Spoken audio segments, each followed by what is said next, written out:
Jorge Narro Ríos. Viene del CIMESTAB y está trabajando en lo que son las celdas solares de película delgada. Entonces, adelante, por favor. Hola, buenas tardes. Bueno, ya no vengo del CIMESTAB, justo acabo de terminar mi estancia postdoctoral. Así que estamos en proceso de cambio de lugar, así que ahorita no vengo a ningún lado. Bueno, pues comencemos. La presentación la dividí en estas partes, nada más, me voy a poner en contexto de lo que hago, introducción, tipos de celdas sobre la película delgada, y bueno, ya concluimos algo.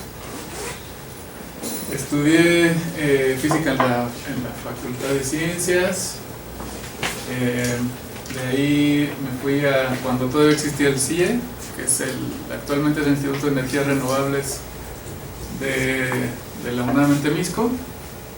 También ahí hice el doctorado. Los temas que hice fueron igual películas delgadas y celdas solares de películas delgadas. Y estuve 2 años en el CIMESTAB Zacatenco, en el grupo del doctor Belumani, haciendo celdas solares y también concentradores térmicos. Y bueno, y aquí estamos ahora. Bueno, primero que nada, pues tenemos que poner todo en contexto. No sé qué tanto sabemos de celdas solares, pero bueno, una sencilla explicación de lo que es una celda solar, pues es un dispositivo optoelectrónico que convierte radiación electromagnética en electricidad, o sea, radiación, o sea, luz, ¿no? Convierte la luz en electricidad. Y bueno, eso se le conoce también como el efecto fotovoltaico.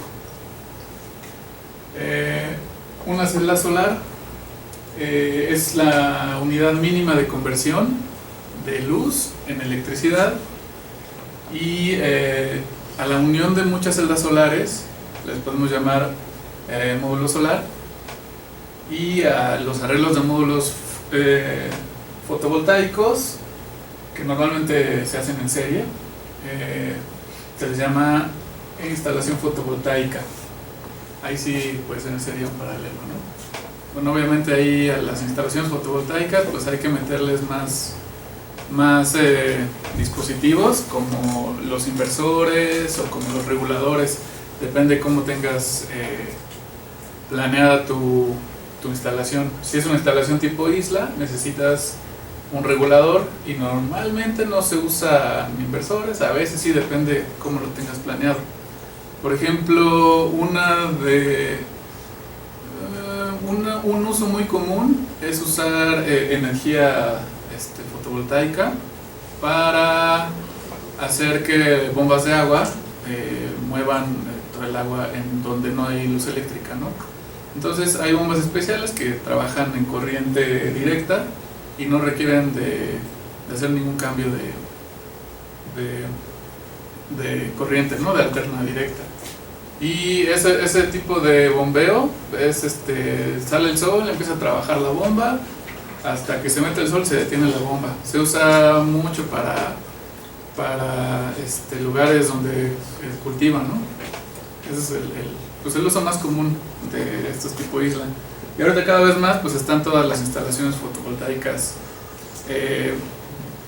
y lo que está creciendo más ahorita son instalaciones muy grandes, ¿no? De 5 megas para arriba. Y ahí sí hay que meterle mucha electrónica a todo ese asunto. Y bueno, las de casas, ¿no? Que pues pones tus 5 kilowatts, lo conectas a un inversor y de ahí lo conectas a la corriente eléctrica de CFE. Eso es ahorita lo más sencillo, y han bajado mucho los precios, así que ya empieza a convenir. Más si son muy gastalones, ya sale sí. Bueno, ¿cómo es que funciona una celda solar y qué es una celda solar? Pues una celda solar es un diodo, ¿no? Al fin y al cabo es un diodo. Hay 2 tipos de diodos en este caso, de celdas solares, los tipo PN y los tipo NP. PIN, ¿no? O NIP, en los cuales tienes un material absorbedor y un material que normalmente el material absorbedor es normalmente, porque también hay casos en los que el tipo de conducción es por huecos, pero hay casos en los que se ha usado tipo de conducción por electrones. Entonces positivo, P es de positivo y N de negativo. Y el caso de I es que a veces usan material que es intrínseco, o sea, no se dopa el material para que tenga algún tipo de, que tenga además huecos o electrones, ¿no? Entonces son los diodos más comunes. Bueno, aquí podemos ver cómo es que funciona. En esta ecuación se puede ver cómo se debe de ver un diodo, ¿no? Un diodo se puede ver claramente su comportamiento es exponencial. Y aquí se puede simular.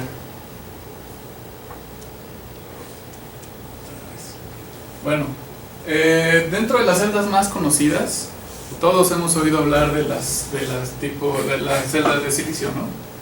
Esas son las típicas. Dentro de las celdas de silicio hay silicio monocristalino, policristalino, y había unas de película delgada, pero ya no las están produciendo. Tenían un problemilla y ya mejor las sacaron del mercado. De estas, las celdas comerciales que tienen mayor eficiencia, que puedes conseguir comercialmente, son estas, para todo lo que tiene que ver con usos en la Tierra. Ahora, no, como ustedes sabrán, todas las celdas solares se buscan usar en el espacio, ¿no? De otra manera, ¿cómo puedes estar alimentando un satélite? Pues para usos del espacio, las que mejor funcionan son estas arsenuros de galio. ¿Por qué? Porque en el espacio no tienes nubosidades, no hay nada que tape la radiación directa. Cosa contraria que pasa en la Tierra, ¿no? Llega la nube, tapa la luz y las celdas solares de arsenuro de galio se caen. Toda la eficiencia se va para abajo. Entonces, por eso es que no se usan tanto en la Tierra. Y bueno, de estas que tenemos aquí, estas dos son las que se llaman de primera generación.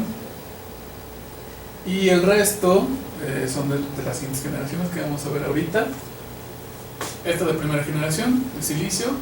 Normalmente estas celdas las crecen del orden de cientos de micras, son bastante gruesas. Digo, parece muy poco cuando hablamos de micras, ¿no? Pero en películas delgadas eso es muy, muy, muy, muy grande. Y eso se debe básicamente a que se necesita mucho volumen para poder absorber la suficiente cantidad de radiación, más o menos entre el 90 y hasta el 100% de la radiación que incide. Y bueno, esto también es debido a que el silicio tiene una brecha de energía indirecta. Entonces eso hace que sea menos eficiente la manera en que absorbe. En el caso de las películas delgadas, en general se usan materiales que tienen brechas de energía directa. Entonces se requieren que las películas no sean tan gruesas. En realidad estamos hablando de 1 o 2 micras, no más. En algunos casos menos de 1 micra. Y ya completa toda la celda solar de películas delgadas, estamos hablando de 2 o 3 micras en total. Bueno, 1 micra ya es 10 a la menos 6, me imagino, ya está bien eso. Y bueno, otra ventaja de estas películas delgadas es que las podemos hacer sándwich, como aquí, podemos ir metiendo una sobre otra, sobre otra, sobre otra, sobre otra. ¿Y qué pasa? Pues eso se hace para aumentar mucho la eficiencia. Y ahorita, pues bueno, los que se han puesto un poquito más de moda son las orgánicas, ¿no? Las orgánicas funcionan un poquito distinto, no son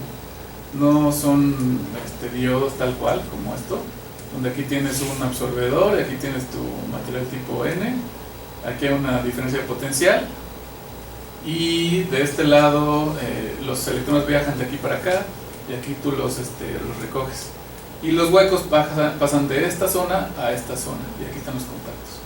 Eso es normalmente cómo funciona una celda solar.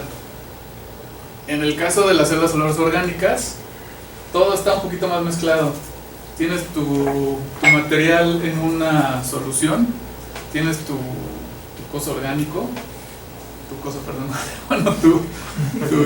tu polímero, tienes tu polímero y entra la luz y el polímero absorbe la luz y después lo que pasa es que del polímero va brincando un electrón de polímero en polímero hasta que llega a los contactos y todo eso está dentro de una solución. Entonces en realidad la solución es la que es un tipo P o tipo N y el polímero es tiene el otro tipo de conductividad. Es un poquito distinto, pero bueno, aquí solo estamos viendo un polímero y hay muchas cadenas de polímeros ahí adentro y esto ya es todo la celda solar. O sea, estamos hablando de un sistema en donde tenemos de aquí para arriba tenemos todos los niveles de energía de los absorbedores y de aquí para abajo también tenemos todos los niveles de energía, ¿no?, del material. Y aquí no, nada más tenemos uno y uno.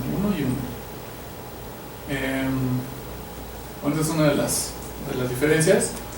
Y bueno, más del 90% del mercado actualmente, estamos más o menos cerca del 94-95%, es dominado por el silicio. ¿Por qué? ¿Por qué creen? A ver, ¿qué se les ocurre? ¿Más barato producirlo? ¿Qué otra cosa se les ocurre? Muy abundante. Muy abundante. Pues, ¿qué creen? Sí, es muy abundante, pero no es tan barato producirlo. Al menos el monocristalino. El silicio monocristalino, que es no es tan barato porque tenemos que hacer monocristales. O sea, imagínense crecer un cristal, más o menos los crecen de este tamaño. De hecho, este es un monocristal. Los crecen por una técnica que se llama Czochralski.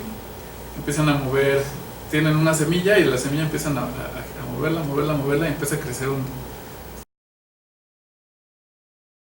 Están increíbles, son esas cosas, pero pues ahí se ve normal, pero normalmente son como de este diámetro y como 3 metros de altura. Y de ahí le cortan los lados y empiezan a hacer las rebanadas. Y de ahí hacen ya estas celdas. Entonces, pues no es muy barato, Estas sí son más baratas de hacer. Pues lo que pasa, en realidad, es que el silicio tiene desde los 70s. O sea, ya es una tecnología muy, muy estudiada, ya es muy madura. Y debido a que tienes que tú cuando vendes algo tienes que dar una buena garantía, ¿no? Si no, no la compras. Pues estos módulos te pueden dar hasta 20 años, ya te los garantizan hasta 20 años puestos en el techo funcionando. Y de hecho hay celdas solares ahorita puestas desde los 70s que están funcionando. Entonces es una tecnología muy robusta. Por eso es que se sigue vendiendo. En el caso de las películas delgadas ha sido un sube y baja, porque sí empezaron siendo más caras. Algunas de estas celdas solares de películas delgadas sí lograron mantenerse en el mercado, pero lo que pasa es que siguen siendo un poquito más caras que las policristalinas, por ejemplo. Y la eficiencia no es tan notoria a la hora de comprar las comerciales. Aquí más o menos podemos ver cómo están. Estas eficiencias son a nivel laboratorio. Y bueno, aquí se puede ver, por ejemplo, que todas estas nuevas tecnologías que están emergiendo, que son las orgánicas, las pintadas, todas estas todavía no han logrado como competir con las tecnologías actuales. Eso no significa que no lo vayan a hacer más adelante, o que busquen otro target de marketing, ¿no? Como las orgánicas. Las orgánicas ya han logrado hasta 12.4%. Ya hay celdas solares orgánicas que han logrado trabajar 1000 horas sin fallar. El problema con esas celdas es que todavía no puedes darles tú una garantía, ¿no? Pero en un futuro tal vez no muy lejano logren hacer que estas celdas sean durables, que tal vez no te den las mismas eficiencias de estas, pero que sean mucho más baratas. Entonces, por ejemplo, ahí la comercialización de las celdas orgánicas es comprarlas baratas y comprar más para lograr las mismas eficiencias, ¿no? Y que te duren pues, lo similar que el resto. Aquí podemos ver, por ejemplo, que desde el 90, 95, hasta los 97 más o menos, 95, las celdas de silicio cristalino se han mantenido, ¿no? No tienen mucha variación. Y es porque en estas zonas es donde se han logrado dar saltos y se ha visto que esa tecnología es muy buena, es muy estable. Y ahí sigue. Otras celdas que vimos acá, estas que son tipo tándem, estas son las que más han estado creciendo. ¿Por qué? Porque las hacen como sándwiches, como aquí se puede ver. Esta es una tipo tándem. Tienes muchos absorbedores. Lo que va pasando es que llega... ¿qué tanto conocen del tema? ¿Conocen cuál es la Energy Band Gap, la brecha de energía y todo eso? ¿Más o menos? ¿Sí? Bueno, ¿cómo funciona esto? Pues tienes un material con distintas brechas de energía. Entonces, si supones que la luz entra por aquí, entonces quieres que las brechas de energía más grandes estén debajo. ¿Por qué? Porque esas no las van a... Aquí estas, haz de cuenta que este es 1, ¿no? Aquí te vas a un 1. A un 2, por ejemplo. Entonces entra la luz, el del 1 pues no puede dar el brinco a la banda de conducción porque no tiene suficiente energía. Entonces llega la de hasta abajo, a ella logras que un electrón pase de la banda de valencia a la banda de conducción y ya tienes un par electrón hueco libre. Entonces ya el electrón se empieza a mover, ¿no? hacia el contacto. Y lo que buscas es que logres aprovechar la mayor cantidad de radiación del Sol, desde el 1 hasta el 2, que son más o menos el visible. Entonces, así están hechas, esa es la idea. Entonces, gracias a eso es que puedes aumentar la eficiencia. Y de hecho tenemos aquí, a nivel laboratorio, claro, hasta 46% de eficiencia con las tándem. Y estos no son datos a condiciones estándar de iluminación. Muchas de estas ya se usan para concentración solar. O sea, les pones arriba un lente convergente, puede ser una lente Fresnel, y donde puedes aumentar la radiación 5x, por ejemplo, ¿no? A un punto. Hay unos que te lo aumentan 40x. Y así es como logras obtener unas eficiencias mucho mayores. Ahora, en el caso de las películas delgadas, como ven, también se empezaron ya hace algún buen rato. Y bueno, también en algún punto sigue subiendo, pero se está llegando ya a un punto en el que ya no se están logrando obtener eficiencias mucho mayores de las que ya se obtienen. Actualmente la celda solar de película delgada más eficiente es la arsenuro de galio, pero otra vez les recuerdo que el arsenuro de galio no funciona en la Tierra. Llega cuando hay radiación difusa, es decir, cuando la luz viene de todos lados, la eficiencia de la celda solar se cae. La radiación tiene que ser directa. Entonces, pues normalmente no pasa en la Tierra, ¿no? Normalmente la luz pasa por las nubes, se desvía, y eso hace que baje mucho la eficiencia. Y las que uno puede encontrar en cualquier lado, bueno, no en cualquier lado, pero puede encontrar comercialmente son la técnica de cobre indio galio selenio, CIGS, cobre indio selenio, que es CIS, y telur de cadmio. Esas las encuentras comercialmente. Y esas más o menos, la porción del mercado mundial anda cerca del 4 a 5%, ¿no? La porción del mercado mundial. Es poquito, pero bueno. Ya se empiezan a bajar costos, que realmente es lo que ahorita hace que no se haya podido extender tanto esta tecnología. Bueno, entonces, ¿qué ventajas tienen las celdas solares de película delgada? De entrada, por tener espesores tan pequeños, necesitas muy poco material.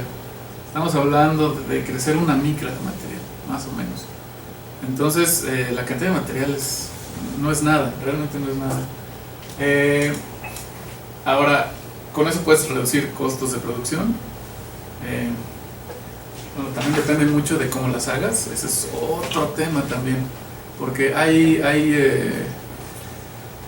métodos que pueden ser muy caros. Normalmente los métodos que usan alto vacío suelen ser muy caros para empezar, porque requieres de equipos muy especializados. Bueno, no sé si ustedes han trabajado con equipos de vacío. ¿Han trabajado alguna vez con un equipo de vacío? Donde tienes una bomba de vacío. ¿No? ¿Nadie? No. Bueno, pues normalmente una bomba de vacío normal, neumática, puedes bajar más o menos de 0 a 10 a la menos 3, ¿no? La presión. Y cuando estás empezando a trabajar en alto vacío, bajas de 10 a la menos 6 a 10 a la menos 8. Entonces usas bombas turbomoleculares. Entonces son pues, bombas caras y especiales, requieren de cuidados especiales. Entonces, en esas técnicas en particular, lo caro es comprar el equipo de entrada, ¿no? Igual aquí deben de tener alguna. ¿No tienen un laboratorio de películas delgadas? ¿No? Pues hay que hacer uno. Sí, y bueno, esa es un poco la cuestión de gastos cuando se usan estas técnicas de PVD. También hay técnicas químicas, que lo que pasa con las técnicas químicas es que no son tan puras como las técnicas físicas. Como las técnicas físicas lo que hacen es lo que hacen es que sacan todo el material que no quieres, sacan oxígeno. Normalmente no queremos oxígeno porque es una trampa para nuestros electrones, ¿no? Para que se muevan nuestros portadores de carga. Entonces, estas técnicas lo que hacen, sacan todo lo que no queremos, alto vacío, ¿no? Y entonces así empezamos a trabajar con lo que queremos depositar. Casi en todas estas técnicas necesitas alto vacío, excepto esta. Haces una solución, sumerges tu sustrato en tu solución y se pega, ¿no? Se queda ahí pegado. Después lo metes a un horno y en el horno haces que se cristalice lo que tienes. Pero pues la verdad es que la calidad no es de lo mejor. En el caso de la deposición química de fase vapor, no buscas, o en realidad no usas vacío, pocas veces usas vacío, excepto en esta técnica. Todas las demás se hacen a presión ambiente, lo que las hace más baratas, pero también hace que baje mucho bueno, no baja mucho, pero sí baja la eficiencia, ¿no? De lo que uno hace.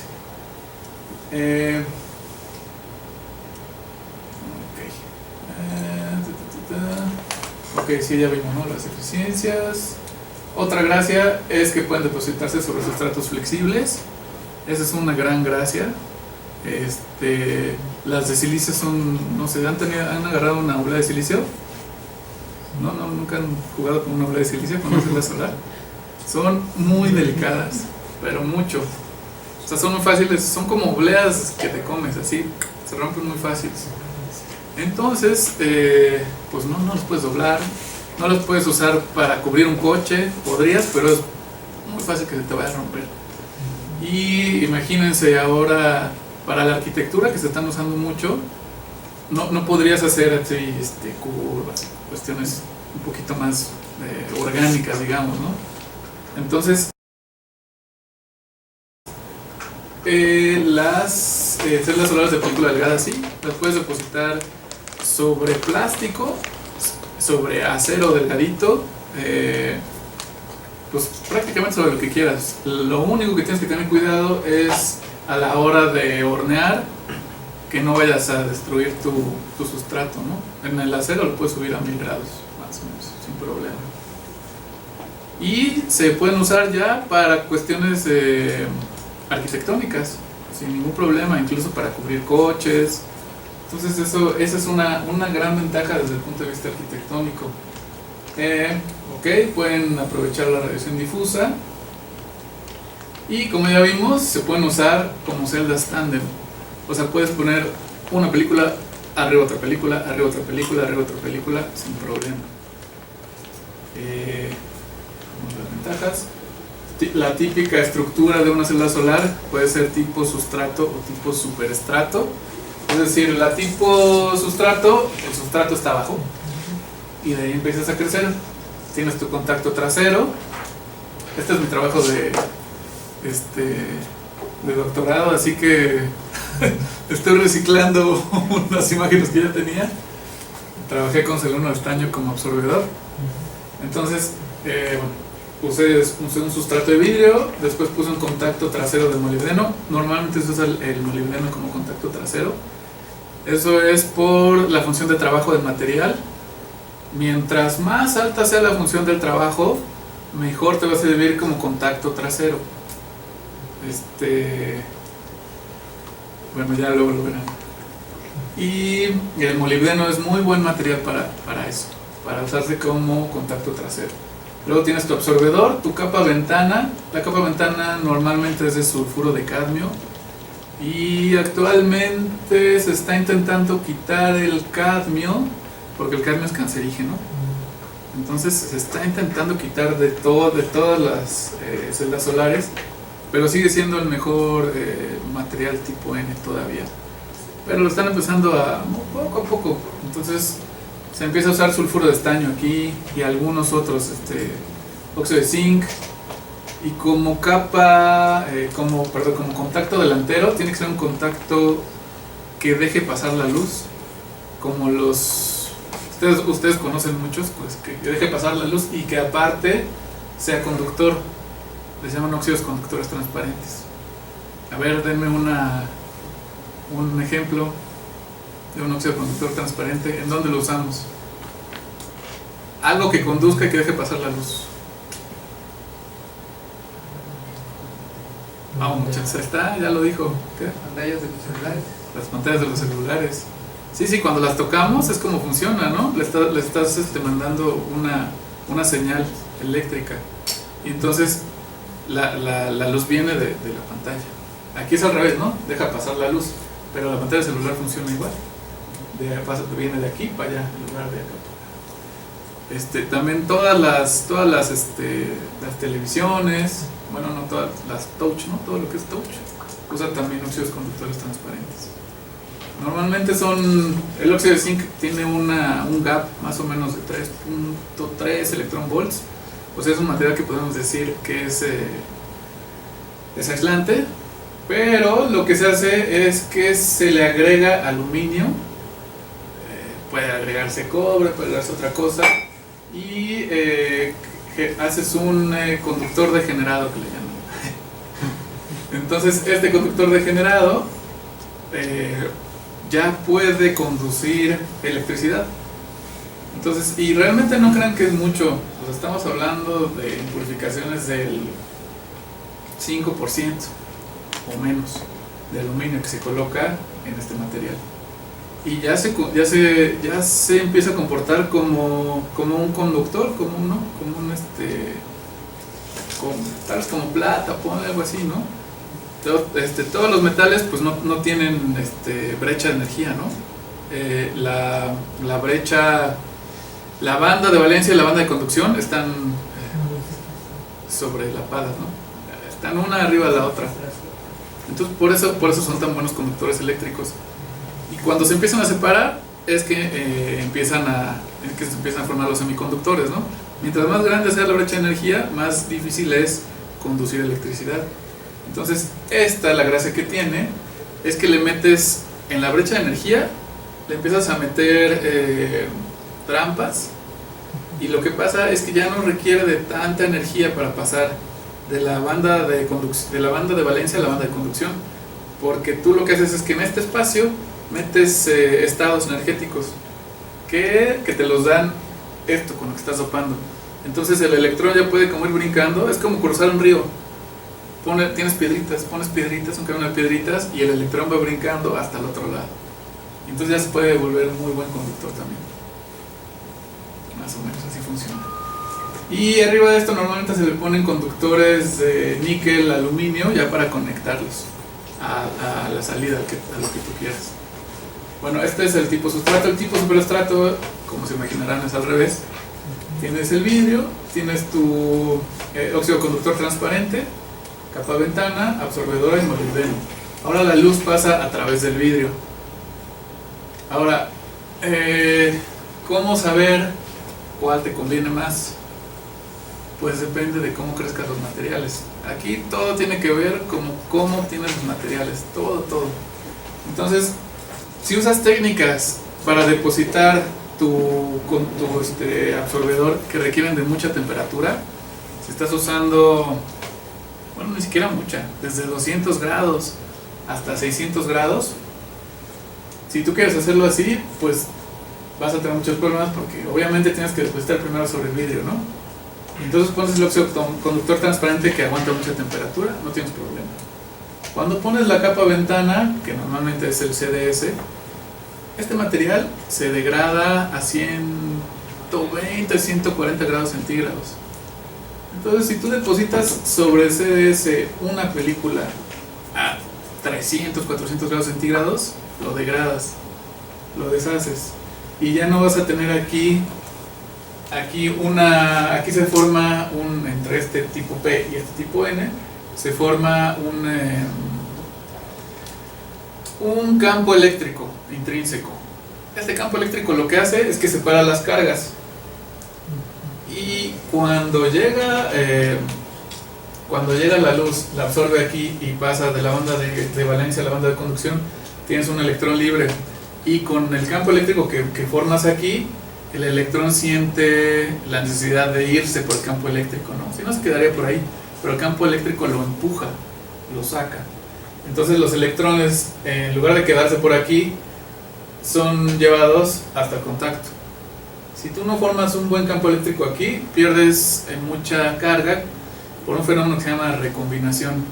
O sea, formas tu electrón, formas tu hueco, y luego lo que pasa es que si se quedan aquí, al ratito se juntan, y entonces ya no sirve de nada, ¿no? Lo que necesitas es electrón, hueco, y que el electrón se vaya para allá y que el hueco se vaya para allá. Entonces ya formas una corriente, formas un circuito.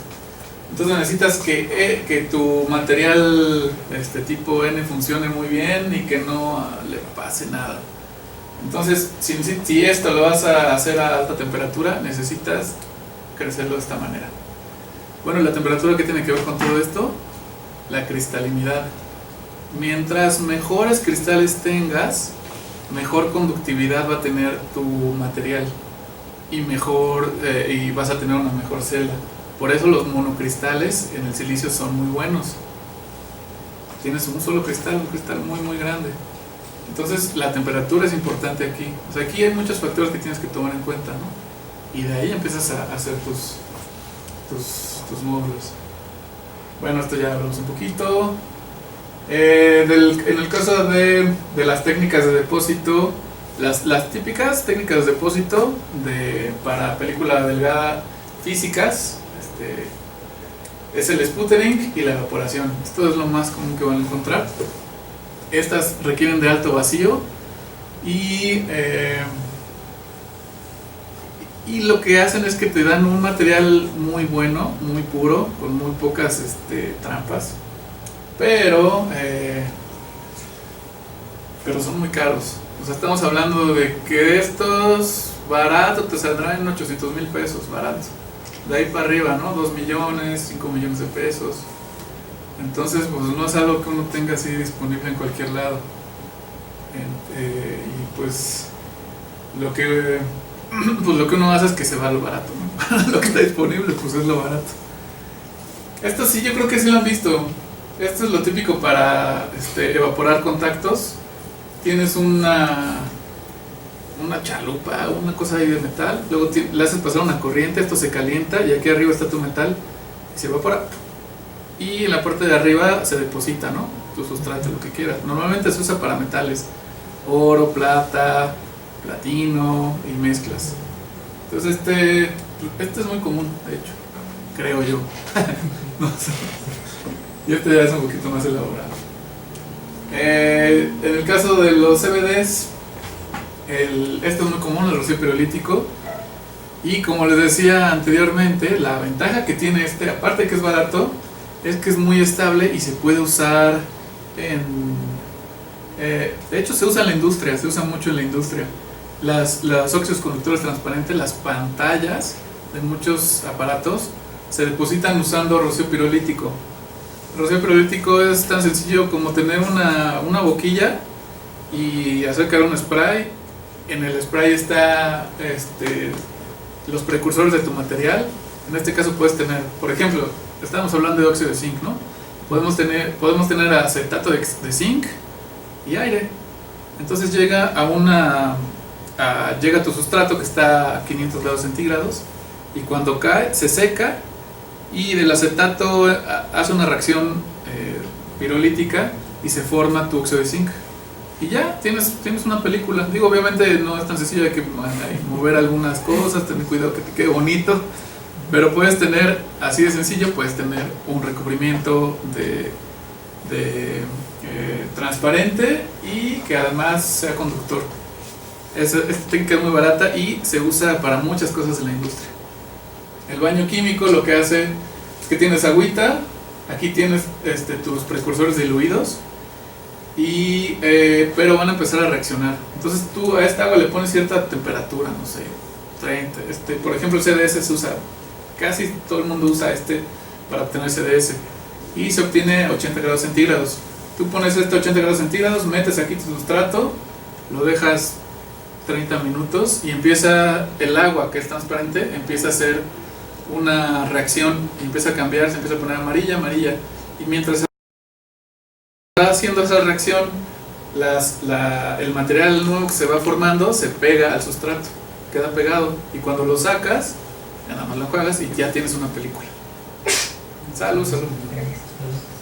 Entonces también, pues estas técnicas en realidad pues son baratas y funcionan bien, ¿no? No son tan exquisitas como las otras, pero funcionan. Y bueno, las típicas caracterizaciones. A ver qué conocen. Díganme, ¿esta la conocen? Difracción de rayos X. ¿Sí? ¿Sí saben de qué se trata? ¿Alguien más? ¿Sí la han oído nombrar? ¿Saben de qué se trata? ¿Se la puedo hacer a un material amorfo? No. Bueno, sí, pues se puede, pero vas a ver ahí. Ajá, se ve chistoso, o sea, se ven como círculos ahí, gordos. Pues no, normalmente está hecho para cristales. Y dependiendo de la orientación del cristal, porque puedes tener, ¿cómo se verá? Pues sí, pues como una servilleta. Se cuenta que el dibujito, este dibujito que está aquí, es tu material, y los distintos granos son distintos cristales. Entonces un grano puede estar para acá, otro grano puede estar para acá, y esa es la orientación de cada uno de tus cristales. Entonces esa orientación es la que vemos aquí. Estos te dicen qué orientación tiene tu cristal. Entonces es una muy buena manera de saber qué material obtuviste, porque normalmente en las técnicas químicas puedes obtener más de un solo material. Eso también es muy común. Nos guste o no nos guste, es una de las dificultades que tienen las técnicas químicas. Puedes obtener, les llamamos fases, ¿no? Puedes tener una, dos, y hay casos en los que puedes obtener hasta 20 fases del material. Bueno, aquí es donde te das cuenta que tienes. Microscopía de barrido y AFM, microscopía de fuerza atómica. Las dos son de barrido, perdón que no traje de AFM, pero bueno, y además no está muy buena, bien. Está un poco, pero esta sí se ve muy bonita. Esto es óxido de zinc, creo. De hecho es una imagen más cercana de esta, se puede ver. ¿Saben cómo funciona esta? Pues tienes en lugar de tener haces de luz, o sea, con un microscopio óptico, tienes haces de electrones. Lo que tienes son unos lentes, pero son lentes electromagnéticos que doblan tienes tu haz de electrones, y con esto tú lo vas enfocando, con esto le vas moviendo ahí el voltaje y se van doblando hasta que los electrones llegan ahí y se reflejan y tienes detectores. Entonces ya te van dando una imagen de lo que tienes ahí. Hay unas muy bonitas, después le pueden entrar a buscar. Y esta, por ejemplo, es de 500 nanómetros. Esta es de 2 micras. Pero hay hasta de 20 nanómetros, 10 nanómetros. Puedes ver sin problemas. Ya menos, ya tienes que usar un microscopio electrónico de transmisión. Con el microscopio electrónico de transmisión puedes ver hasta el arreglo atómico. Son unas cosas muy bonitas. Ya los verán, bueno, si les interesa. Otra cosa que usamos es transmitancia y reflectancia, son caracterizaciones ópticas. Tenemos nuestra sustrato, normalmente sobre vidrio, y hacemos incidir luz, pero vamos variando la longitud de onda. Entonces vamos desde el infrarrojo cercano, infrarrojo lejano, hasta el UVB. Ajá, vamos de 250 nanómetros hasta 3000 nanómetros más o menos. Y ya ves dónde se empieza, ya ves hasta a qué longitud se transmite la luz y a qué longitud deja de transmitirse. O sea, se empieza a absorber. Entonces de ahí, la reflectancia es lo mismo, ¿no? ¿Ves dónde se refleja la luz?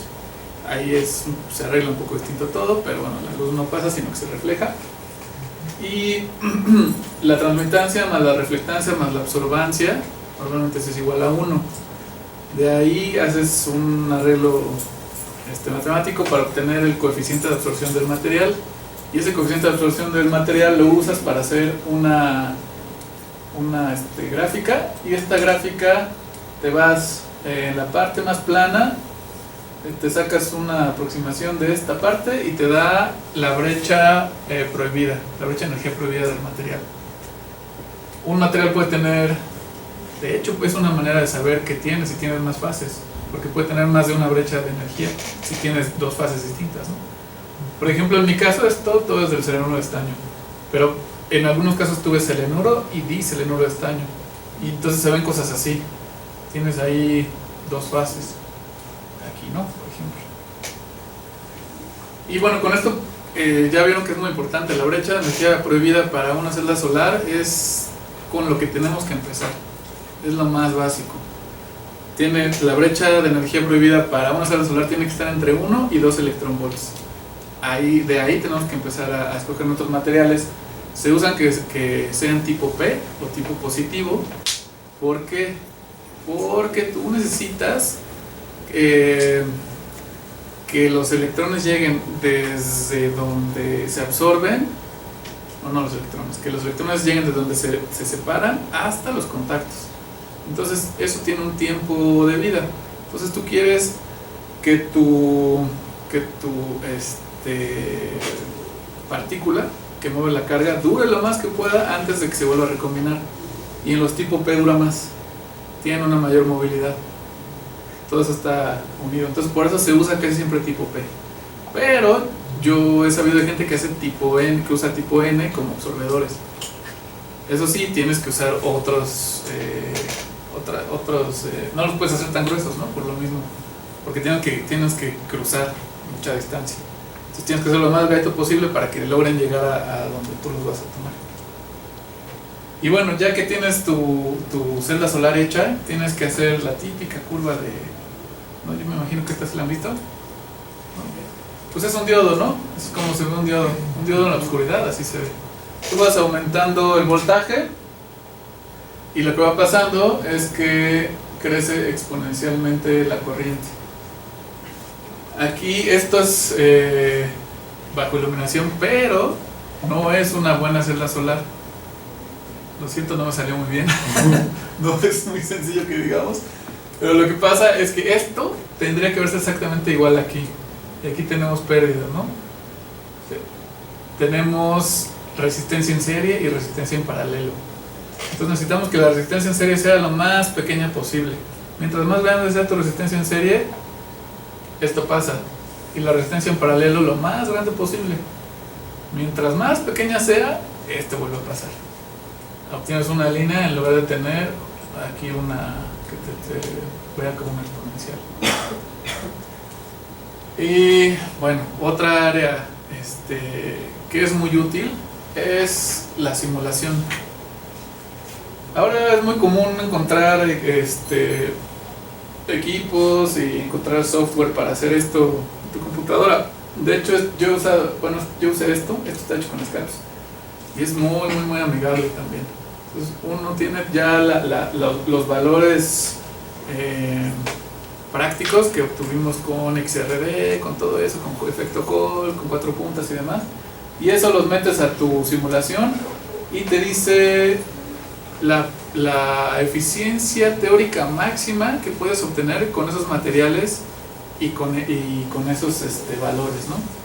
Entonces yo, por ejemplo, esa que vimos creo que era esta. La eficiencia teórica máxima es del 12.24%. Probablemente quedamos bastante lejos. Pero es por lo que les comentaba. Tú metes tu material no cumple con algo y se te cae la eficiencia. Es realmente un trabajo complicado. Y bueno, esto te ayuda a ver hasta dónde puedes llegar con lo que tú planteaste. Y ya. Es todo. Ahora sí, muchachos. ¿Preguntas? ¿Alguna pregunta? ¿Comentarios? Lo que sea. Puede ser otro tema. Yo tengo una duda. ¿Qué pasa? Por ejemplo, en el caso del arsenuro de galio, o sea, mencionaba que, por ejemplo, el mayor uso que se le puede dar es fuera de la atmósfera, ¿no? O sea, fuera de la atmósfera. Pero ¿qué pasa si, por ejemplo, se vuelve a dopar el arsenuro de galio con, no sé, por ejemplo, aluminio o litio o algo así? O sea, si se modifica el ancho de las brechas, bueno, si se reducen las brechas, ¿no podría tener un mayor uso, por ejemplo? En este caso, así como está, no, porque lo que haces con la... ¿Puedo rayar? Sí. Lo que haces con la impurificación es que, fíjate, el arsenuro de galio tiene una brecha más o menos como de 1.5 electronvolts. Entonces está perfecta para hacer una celda solar, ¿no? Porque más o menos vamos desde 0.9 electronvolts hasta hasta casi 2. Pero la mayor radiación está en el verde. Es donde, o sea, casi toda la luz que nos dio el sol es como verde. Entonces, con esta tú puedes obtener la mayor radiación posible. Si nosotros empezamos a dopar nuestro material con algo que, como el aluminio y demás, lo que vamos a hacer es que le vamos a meter aquí estados. Y lo que va a pasar es que no vamos a absorber la luz que vienen de otros lados, sino que lo que va a pasar es que estos electrones van a empezar a brincar acá sin necesidad de tener la electricidad que necesitamos. Ahora, el problema con esto es que también pueden ser trampas de recombinación. Entonces lo que puede pasar aquí es que llega nuestro electrón muy feliz, pero aquí había un hueco, y entonces estos dos se recombinan de nuevo. Entonces aquí ya te atrapó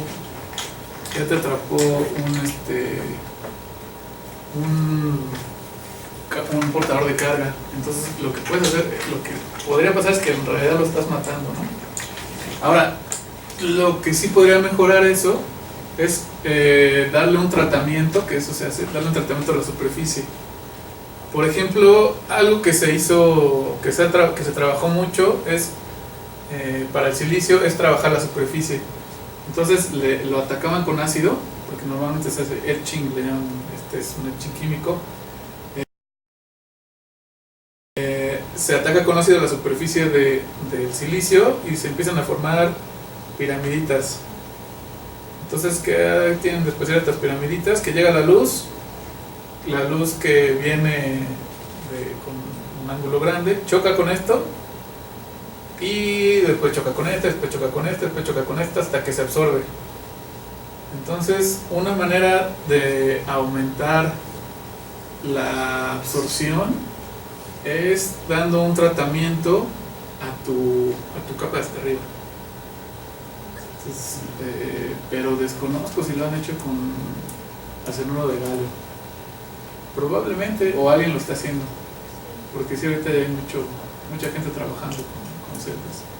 Pues es que también, bueno, por ejemplo, se me hace, no sabía que se utilizaba el acenuro de galio, porque yo lo conozco más, o sea, esa combinación la conozco más para hacer, por ejemplo, diodos, ¿no? Es que son cosas diodos, así, sí, porque sí. pues en medio de la capa que se pone en la unión, pues se hace gas de electrones y es muy fácil transportarlos a otro lado, ¿no? Sí, sí. Entonces, por ejemplo, en el caso de la absorción se me hace como muy curioso, no sabía si se podía hacer eso. Sí, está chistoso y aparte es muy bueno. El acenuro de galio, te digo que es de los mejores. O sea, el asunto con este es la radiación difusa, que por alguna extraña razón no la absorbe. Pero tal vez, te digo, trabajando, y seguramente ya lo han de estar haciendo, trabajando sobre la superficie. Y no es un trabajo nuevo, o sea, esto se ha hecho con el silicio desde hace mucho. Green, un cuate muy conocido que hizo que creciera muchísimo la energía solar, un cuate de Australia, trabajaba haciendo eso, atacando la superficie para tener distintas geometrías. ¿Qué más? ¿Para cuándo? Actualmente, desde el punto de vista comercial, ¿cuál es el nivel de eficiencia que se tiene? Desde el punto de vista comercial, en las celdas siempre tienen una eficiencia mayor que los módulos, ¿no? Porque a la hora de conectar en serie en paralelo se pierde cierta eficiencia. Entonces, un módulo monocristalino anda entre 18 y 22, hasta 24 algunos % de eficiencia. Ahora, si te vas a un poli, anda entre 16 y hasta 20. No es tanta la diferencia. Había unos de silicio amorfo que andaban por ahí del 12, que eran mucho más baratos, pero se caían. Ya lo sacaron. Ya, si les quieren vender un silicio amorfo, no lo compren. Y las de teluro de cadmio y los de SIX andan entre 18 y 20, 21, cerquita del mono cristalino. Pero también los precios andan por ahí. O sea, todavía no le han bajado mucho a eso.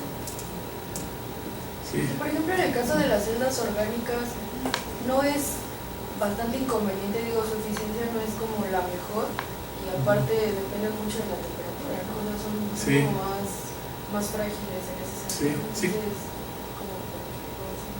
Pues porque son muy baratas, los polímeros que hacen muchísimos, muy baratos, y han estado intentando encapsularlas en algunos materiales para evitar que se rompan, porque es lo que pasa. O sea, tú tienes tu polímero de muchas patitas, llega la luz, llega la temperatura, y con la temperatura te rompe el polímero y ya no trabaja igual. Entonces lo que ellos han estado empezando a hacer es pegarle cosas a las patitas, no sé, por ejemplo, algún metal o cosas así. Entonces lo que hacen es que aguanten otras condiciones. y en algunos casos también mejoran su eficiencia. Pero la gracia de esas en particular es el precio. O sea, se van a ir 20 veces más abajo del precio de las otras. Ahora el asunto es que sí, no duran, ¿no? Yo creo que sí yo creo que sí pronto le van a pegar a algo que te puedan al menos dar una garantía de 5 años. Pronto. Sí. Pero por ejemplo, ¿cuál sería el uso, o sea, la aplicación? Porque, no sé, a lo mejor, digo, no conozco mucho, ¿no?